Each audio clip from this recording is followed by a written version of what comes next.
সকালবেলার দিনটা শুরু করলাম বজরংবলীর মন্দিরে পুজো দিয়ে। আমি গেছিলাম গাছের অনেক আম নিয়ে বজরংবলীর মন্দিরে পুজো দিতে। তারপরে ছাদে উঠে এসেছি, তখন 9:30-10টা বাজে। বাপরে বাপ, যা রোদ! নিজে তো পুড়েছি, তার সাথে জামা কাপড়গুলো পুড়ছে তাড়াতাড়ি করে, তাই জামা কাপড়গুলো ছাদ থেকে নামিয়ে নিতে এসেছিলাম। পা দাঁড়ানো যাচ্ছে না।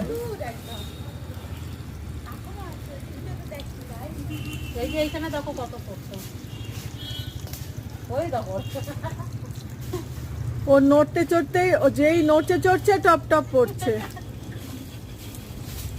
রত্না হচ্ছে আমার পুণ্যির ভাগিদার হচ্ছে। কালকে দাদা পুজো দেবে, সেই পুজো আমাদের দাদা এখনো আম খায়নি। আমাদের পূর্বপুরুষকে, নারায়ণকে আম দুধ দিয়ে তারপরে দাদা আম খাবে, এটা হচ্ছে আমাদের নিয়ম।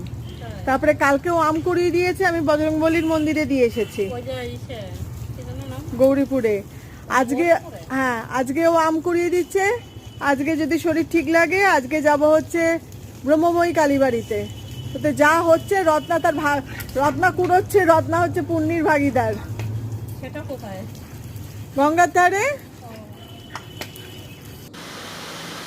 মা এখন বসে বসে নারকোল খাচ্ছে।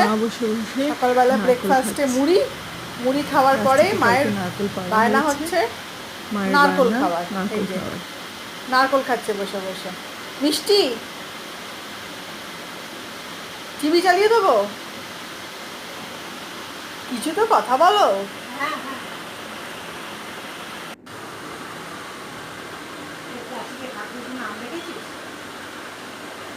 ওষুধ আছে তোমার? ওষুধ খেয়েছো? জল খেয়েছো?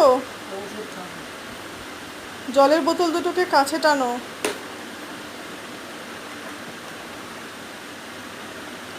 আজ কি দেখবে টিভিতে?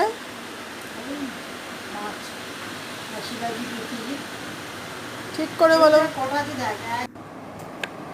সকাল থেকে এবার দুপুর গড়ালো, মা বসলো লাঞ্চে। মা খুব ধীরে ধীরে খায়, তাড়াতাড়ি করে খেতে পারে না, সেটাই মা করছে। Thank you.